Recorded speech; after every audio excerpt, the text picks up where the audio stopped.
এই নেন আপনার কফি। আমি তো তোমার থেকে কফি চাইনি। আসলে আপনার বড় বোন কাপড় ধুইতে গেছে তো সেজন্য আমি নিয়ে আসলাম। এখন আমার খাওয়ার ইচ্ছা নাই, নিয়ে যাও। আরে এতদিন পর লাউ চিংড়ি রান্না হয়েছে।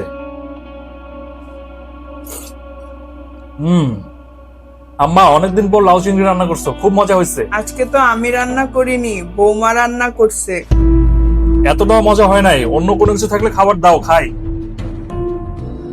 এখানে তো ছিল, গেল কই? আম্মা আমার কালো ফাইলটা কোথায়, দেখছো নাকি? আপনি কি এই কালো ফাইলটা খুঁজতেছেন? এটা তোমার কাছে কিভাবে আসলো?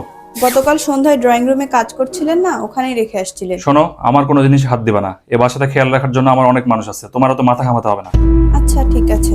আর শোনো, তুমি আমার পরিবারের পছন্দ, আমার পছন্দ না। আমি অন্য কাউকে ভালোবাসতাম। কিন্তু আমি যতদূর জানি সে তো আরেকজনকে ভালোবাসতো। তাতে কি, আমি তো ভালোবাসতাম। আপনি একটা কথা জানেন, যদি ভালোবাসা তার থেকে না পাওয়া যায় যাকে আপনি ভালোবাসেন, তাহলে তাকে ভালোবাসুন যে আপনাকে ভালোবাসে।